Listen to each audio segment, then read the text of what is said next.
Wann willst du mit Arno reden? Willst du überhaupt noch mit ihm sprechen? Bitte versteh doch, Nina, es würde ihm das Herz brechen. Was ist mit mir? Mit meinen Gefühlen? Mit dem Ganzen völlig überfordert. Aber eins musst du mir glauben, Nina, ich will dich nicht verletzen. Ist was?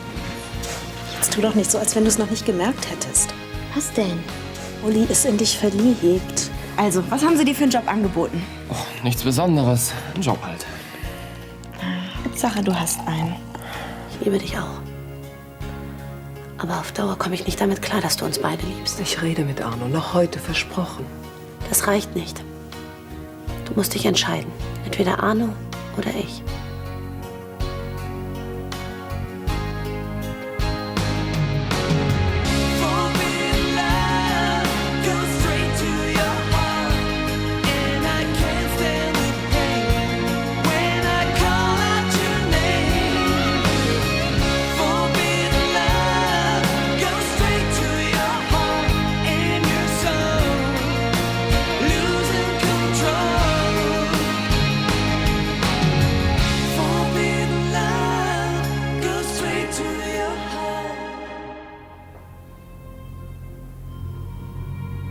Das ist nicht dein Ernst.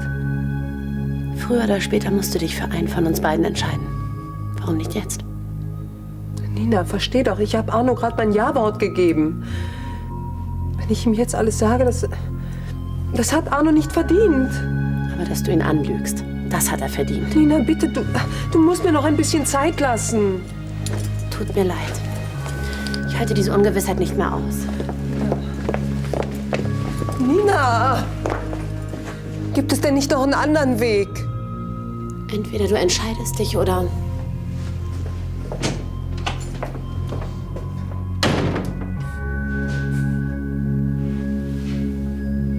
20 Kisten Champagner. Wer soll denn das alles trinken? Wieso? Was auf dem Polterabend nicht getrunken wird, geht in den Verkauf. Oha. Und, funktioniert die Espressomaschine wieder? Ja, ja, wir haben erst einen Tag. Ja, dann könnt ihr euch ja gleich dem nächsten Problem widmen. Die Kisten müssen in den Lagerraum. Also wenn du einen guten Tipp willst, heirate nie.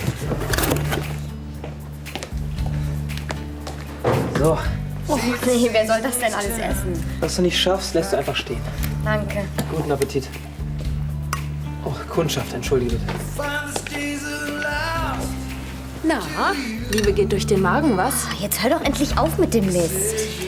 Ehrlich, Midi, ich hab doch Augen im Kopf. Uli ist in dich verknallt.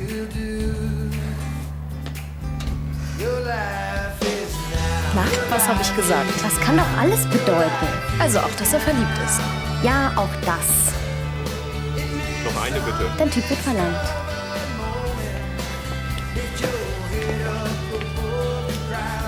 Dass wir jetzt beide einen Job haben. Klasse. Du Kontakt deiner Werbeagentur. Heißt das, du bist auch für die Kontaktanzeigen verantwortlich? ja, selten so gelacht. Ich freue mich doch nur für dich. Sag mal, war es eigentlich schwer, den Job zu kriegen? Schwer ist relativ. Ich meine, hat es die gar nicht gestört, dass du praktisch keine Ahnung von Werbung und Marketing hast? Learning by doing. Ja, so unerfahren bin ich ja nun auch wieder nicht. Denk doch mal an die ganzen Kalenderaktionen. Ja, stimmt. Da warst du ganz schön auf Zack. Sag mal, wie heißt die Agentur eigentlich? Warum willst du das wissen? Naja, vielleicht habe ich schon mal für die gearbeitet und kenne da jemanden. Sunshine. Sunshine und Partner. Habe ich ja noch nie gehört. Sind die neu? Ja, und jetzt lass uns doch bitte über was anderes reden.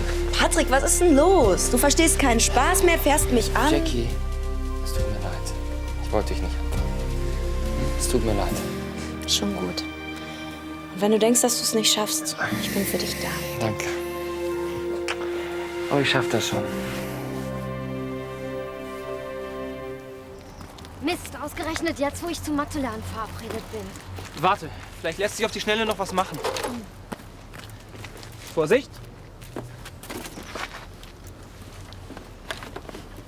Freust du dich eigentlich auf die Hochzeit?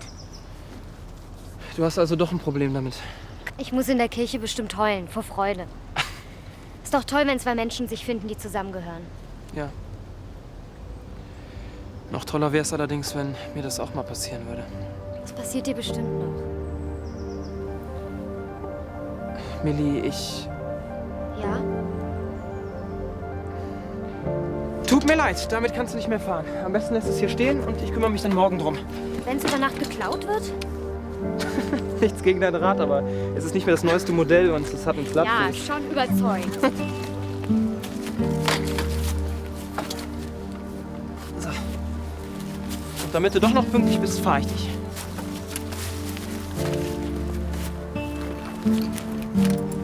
Festhalten. Halt, stopp, komm, lass. Zu Fuß ist doch sicherer trotzdem, danke. Okay.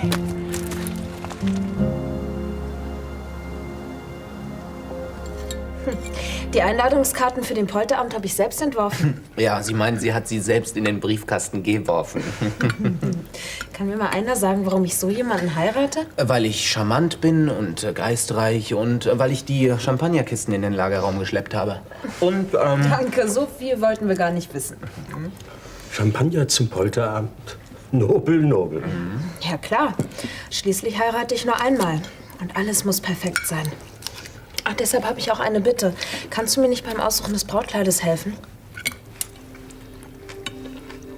Erika, Ja? Steffi möchte, dass du ihr hilfst, ihr Brautkleid auszusuchen. Wieso? Hast du noch keins? Was ist los? Macht dir irgendetwas Sorgen? Nein, das übliche Ärger im Büro, aber... Ja, was ist denn jetzt mit dem Kleid? Ja, ich habe schon alle Geschäfte abgeklappert. Aber ich weiß nicht, welches ich nehmen soll. Ja, also, bevor wir jetzt über Brautmoden fachsimpeln, haben Erika und ich euch etwas mitzuteilen. Wir werden nicht nur eine Hochzeit feiern, sondern auch eine Verlobung. Ich habe deiner Mutter einen Antrag gemacht und sie hat ihn angenommen. na, herzlichen Glückwunsch. Oh, ehrlich, Mama. Das ist das schönste Hochzeitsgeschenk, das ihr uns machen konntet. Jetzt sind wir ein richtiges Vorbild für euch. Habt ihr denn schon einen Termin ins Auge gefasst? Das überlasse ich meiner zukünftigen. Sie soll entscheiden, wann es soweit ist. Ja, jetzt sag schon, wann heiratet ihr? Bald. Wie lange willst du noch nachrechnen? So lange, bis Ihr Wunschergebnis dabei rauskommt. Henning! Kriegst du irgendwas? Nein, danke. Ich habe alle Hände voll zu tun. Das tut richtig gut. Entschuldigung. Kommst du gerade vom Flughafen? Ja, ich war schon im Taxi nach Friedenau, als ich die Mailbox abgehört habe. Nina. Was hast du dir bloß bei dem Ultimatum gedacht? Ich hatte plötzlich Angst, Erika zu verlieren. Jetzt, wo sie sich mit Arno verlobt hat. Erika will Arno heiraten? Irgendwann wird Erika vor einem Standesbeamten stehen und Arno das Ja-Wort geben. Das, obwohl es mich gibt. Das halte ich nicht aus. Aber ohne sie halte ich es auch nicht aus. Mir geht es ganz genauso. Wer liebt, der will denjenigen nur ganz für sich allein. Ach, weißt du, vielleicht ist das mit dem Ultimatum gar keine so schlechte Idee. So verschaffst du dir wenigstens Klarheit.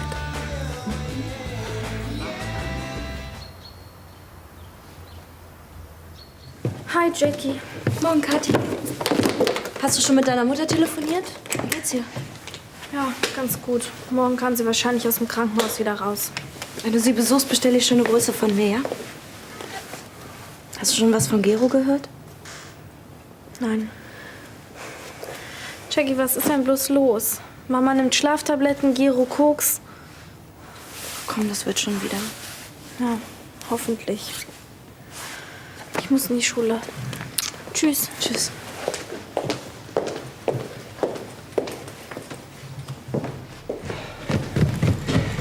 Entschuldige, das Portemonnaie gesucht. Lag unterm Bett. Wunder, dass ich es überhaupt gefunden habe. Alles klar? Bis auf...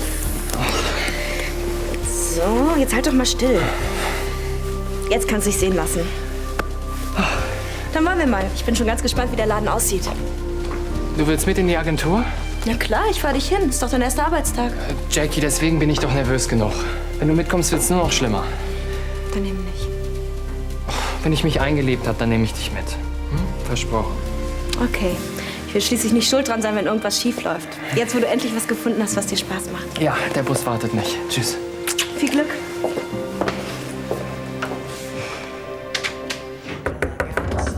Mann, Uli, jetzt beeil dich mal. Ich habe nicht den ganzen Morgen Zeit. Du brauchst doch selbst immer eine Ewigkeit. Dein Bruder blockiert schon wieder das Bad. Kannst nicht mal ein Machtwort sprechen? Ja, küss mich. Nicht ärgern, davon kriegt man Falten. Ist mir egal. Ich hab schon einen Mann und den gebe ich nie wieder her. Steffi, ich wüsste da was. Aber wir müssten warten, bis Uli weg ist. Verdammt, ich muss in die Agentur. Uli! So geht das nicht. Immer muss man sich nach ihm richten.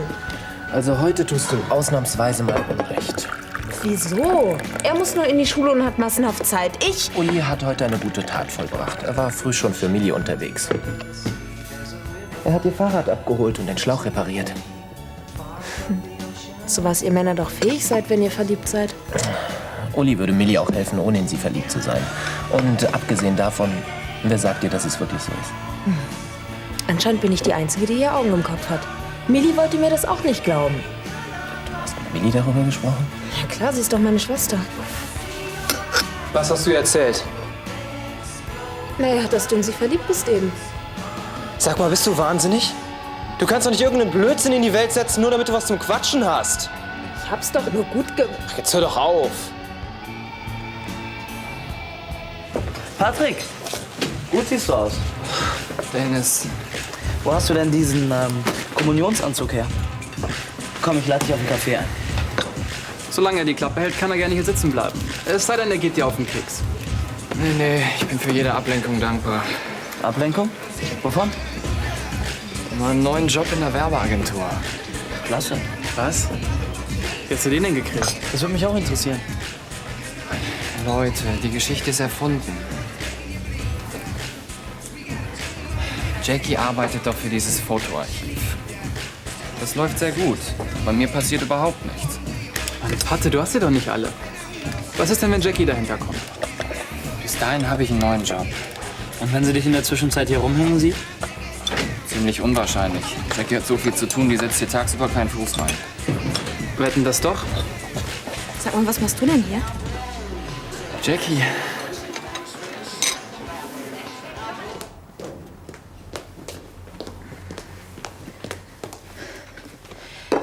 Krieg ich mal die Butter, bitte?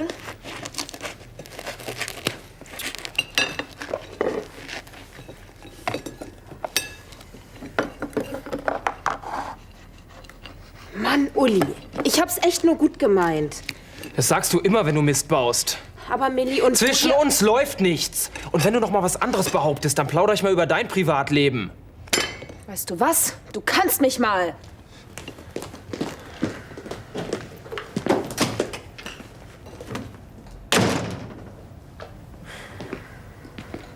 Super. Musste das jetzt sein? Wenn Steffi sich immer in alles einmischt? Dass sie mit Milli drüber gesprochen hat, das war nicht korrekt. Aber das heißt ja nicht, dass sie mit ihrer Vermutung nicht richtig liegt, oder? Komm, Uli, so wie du dich aufregst, das sagt doch schon alles. Selbst wenn ich mich in Milli verliebt hätte, müsste Steffi nicht gleich eine Pressekonferenz einberufen. Komm, jetzt übertreib nicht. Sie hat nur mit Milli und mir drüber gesprochen. Ja, und mit Heino. Ja, aber der hat im Moment eigene Probleme. Mensch, Uli, Geschwister reden nun mal über sowas. Das tun wir doch auch. Ja, sicher. Aber nach allem, was Milli durchgemacht hat, wollte ich ihr erst ein bisschen Zeit lassen. Vielleicht ist sie auch immer noch heimlich in dich verliebt. Als ich dann auf Ulis Fahrrad saß, musste ich plötzlich daran denken, wie ich damals mit Nick auf dem Rad fuhr und anschließend mit ihm im Heu gelandet bin. Vorbei ist vorbei. Ich glaube, Steffi hat recht. Uli ist wirklich ein bisschen in mich verliebt. Ich mag ihn ja auch und wenn Nick nicht gewesen wäre, wer weiß. Aber ich lasse mich auf sowas besser erst gar nicht ein. Nick würde bestimmt immer zwischen uns stehen.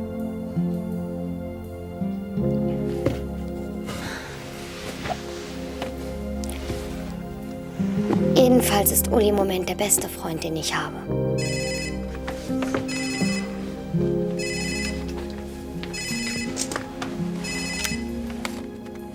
Sander? Uli! dem Weg zur Schule? Ja, okay. Und wo? Alles klar. Ich freue mich. Tschüss. Lass uns mal die Abrechnung machen. Okay. Ich hab dir gleich gesagt, dass es Unglück ist, hier rumzuhängen. Und wenn Jackie mich hier nicht erwischt hätte, dann eben oben. Jetzt vergisst sie auch dieses Objektiv. Glaubst du, sie hatte die Geschichte mit dem Wasserrohrbruch in der Agentur abgenommen? Was hätte ich denn sagen sollen? Auch mögen wir gelernt sein, aber für einen Fastpriester war es so gar nicht schlecht. Achtung.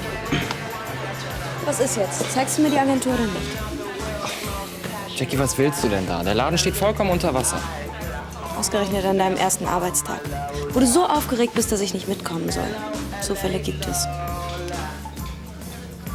Du hast ja recht. Es gibt keinen Job in der Werbeagentur. Nicht mal die Agentur gibt es. Aber er arbeitet. Und zwar mit mir. In der Galerie Schneider.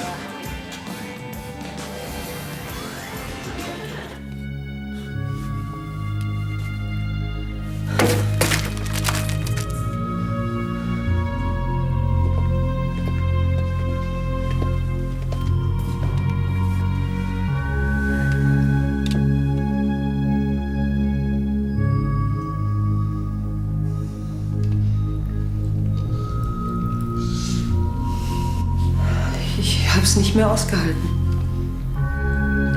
Du bist mir sehr wichtig geworden. Ich glaube, ich habe mich in dich verliebt.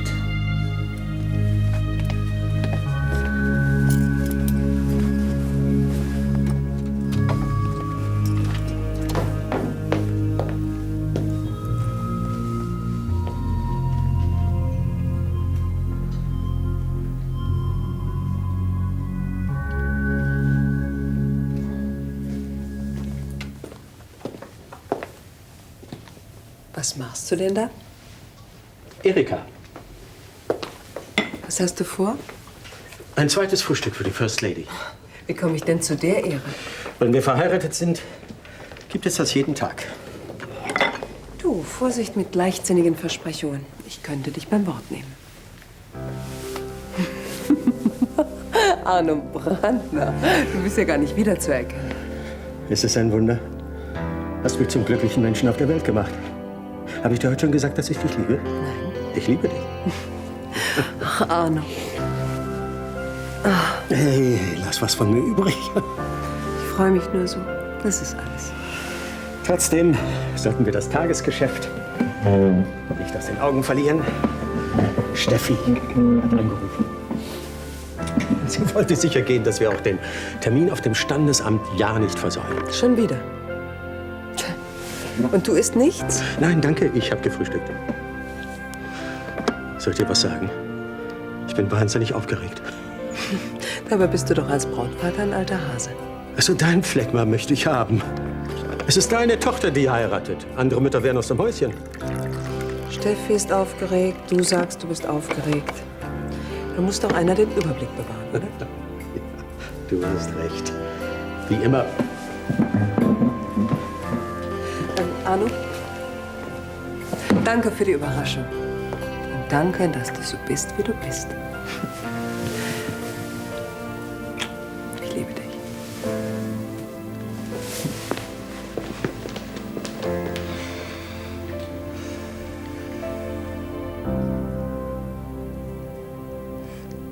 Jackie, jetzt versteh mich doch bitte. Meinst du, es macht mir Spaß, bei dir Geld zu leihen?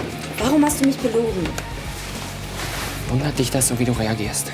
Ich bin ja froh, dass du arbeitest, aber muss es ausgerechnet mit Dennis sein? Dennis hat mich nicht angefangen. Ach, der lügt doch, wenn er den Mund aufmacht. Immerhin hat mir dieser Lügner einen Job verschafft. Weil er ein schlechtes Gewissen hat. Interessant. Gerade war Dennis noch der Teufel in Menschengestalt und jetzt hat er ein Gewissen? Mann, darum geht's doch auch gar nicht. Das mit uns, das klappt nur, wenn du mir alles sagst. Alles. Ja, du hast ja recht. Beim nächsten Mal spiele ich mit offenen Karten. Versprochen. Okay, bis heute Abend.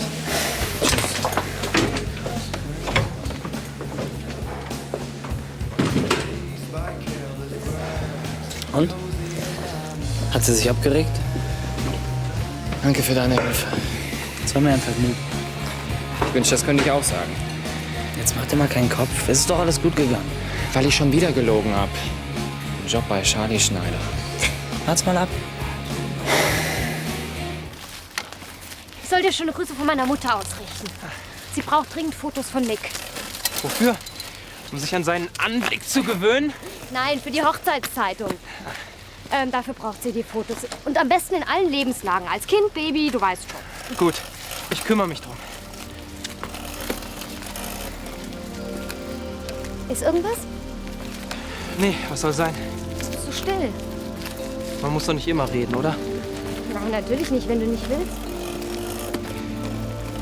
Milli, ich glaube, ich muss da was richtigstellen. Steffi hat mir erzählt, was sie dir gesagt hat. Von wegen, dass ich in dich verliebt bin und so. Das stimmt nicht. Du kennst auch deine Schwester. Ja, ich weiß, sie übertreibt gern. Eben. Deine Freundschaft ist mir sehr wichtig. Und ich will sie nicht aufs Spiel setzen, nur weil deine Schwester irgend so ein Zeug erzählt. Mach dir keine Gedanken. Ich habe ihr sowieso nicht geglaubt.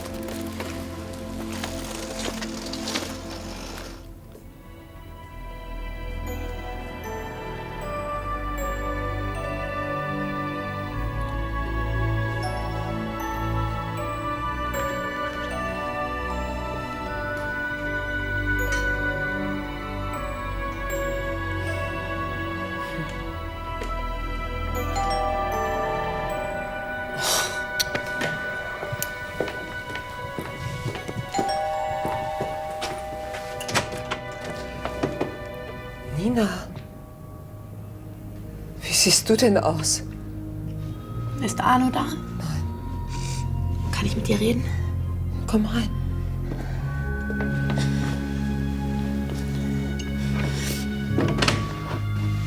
Es tut mir leid. Ich war egoistisch. Ich wollte dich nicht drängen. Erika, lass uns bitte da weitermachen, wo wir aufgehört haben, bitte. Wie lange willst du denn noch die beleidigte Leberwurst spielen? Du solltest mir lieber dankbar sein. Ich habe dein Problem gelöst. Und ein anderes geschaffen. Nachts liege ich stundenlang wach und denke darüber nach, was ich Dennis angetan habe. Wenn du schon denkst, beschäftige dich lieber mit der Frage, wie du deinen Sündenbock wieder los wirst. Hast du eine Lösung? Nein. Und ich habe auch nicht vor, eine zu finden. Du wirst doch diesen Kriminellen nicht weiter für dich arbeiten lassen. Das ist ja wohl das Mindeste, was ich für ihn tun kann. Schließlich hat er für mich die Falschaussage gemacht. Dennis. Und so ein Opfer. Und das kein schönes Bild ist? Frau Schneider, ich habe da eine Bitte. Ja? Patrick sucht dringend einen Job. Ich habe ihm versprochen, dass Sie ihm einen geben. Ich hätte dich nie vor diese Entscheidung stellen dürfen. Du fehlst mir so. Ich habe auch noch mal über alles nachgedacht. Es war höchste Zeit, dass ich mich zwischen dir und Arno entscheide. Du hast dich entschieden? Glaub mir, das ist mir nicht leicht gefallen.